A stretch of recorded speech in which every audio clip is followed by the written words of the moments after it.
Hey Lash friends, Mandy Jacobellis here today with LAshX, and today we're going to talk a little bit about self-care and safety while we're working, or in other words, ergonomics. So I'm here with my beautiful model here, Dolly, and we're going to show you how to make sure you're set up for success so you're not going to experience pain while working. So much of our day is spent taking care of other people, and a lot of times you guys write to me experiencing pain either in your shoulders, your wrists, your back. So I want to talk about the right ergonomics and how to set yourself up for success. So when you are working those 10, 12, 14-hour days, you're not experiencing pain. It's so important to have the right setup to ensure you're going to be successful and continue lashing for a long time. So the first thing I want to talk about is your seat height and your client's height. You'll notice my massage table is really high. Basically, the client's head should be about chest level, and you should be able to see underneath their lash line as well as from behind without reaching up or hunching over. So guys, you'll see that my back is straight. I'm gonna hinge slightly at the waist, so my weight is on the bed, but I'm not leaning or hunching, and I'm not reaching with my arms. Whenever you're reaching, if the client's too high, you're gonna get that strain. And if you're hunching, you're gonna get lower back pain. So my back is completely straight and I just slightly hinge at the waist. My arms are in the bed, my weight's on the bed, so there's no pressure on my beautiful lady here. And I'm just slightly moving my arms. There's no big crazy movements with my body, my wrists, or my hands. What that's allowing is for my weight to be in the bed and not crushing or pressing on the client, but also I'm really stable. Anytime you're floating, you're having to use muscles to basically, keep your body in position to do this detail work.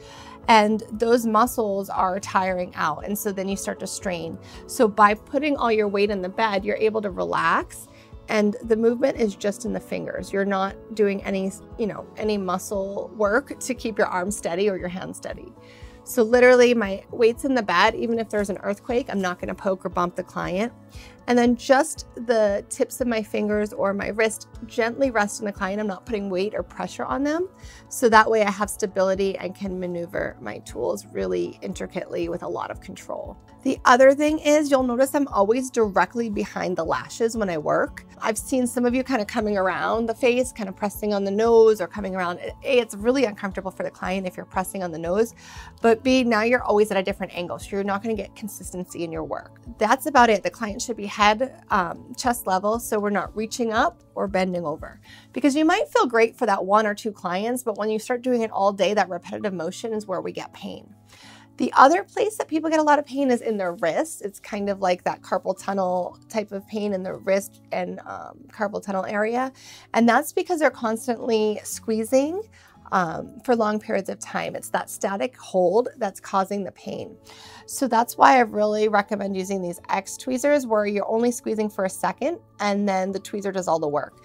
By not keeping a static hold, my hands relaxed, and the only movement, again, is my fingers.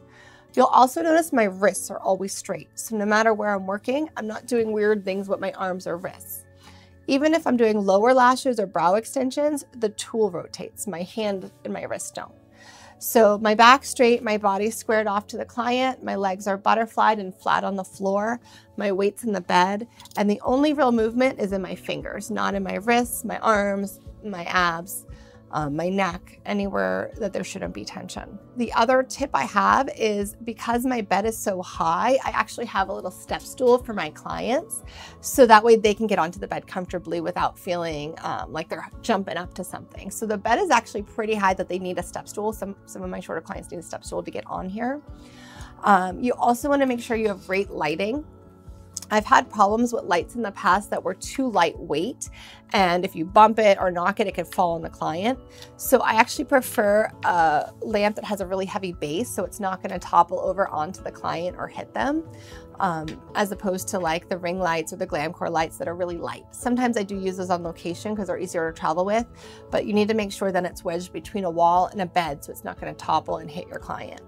But having the right lighting is really important, so that way you can see what you're doing in detail and you aren't straining your eyes. And then a lot of you ask how I keep my massage table comfortable for clients. So I do that in a few ways. We actually have a pad on our table that makes it more cushiony, like an egg crate. And then in the winter, I'll even sometimes use a heated blanket.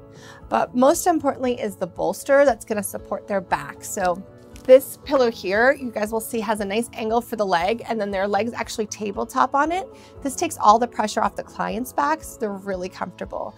We just more recently got this shaped pillow before I had more of a triangle wedge, and the clients are all raving that it's just so much more comfortable. So they're actually sitting kind of while they're laying. It almost looks like a chair when their legs are up and over this. But the clients are really loving it and they feel really comfortable. So I hope these tips help you to keep safe in your work so you can continue lashing for a real long time. Thank you so much for joining us today. I hope you join us next week for more lash tips and tricks on LAshX Live. Please make sure you subscribe if you haven't. And as always, we want to hear your comments and questions below. See you next week.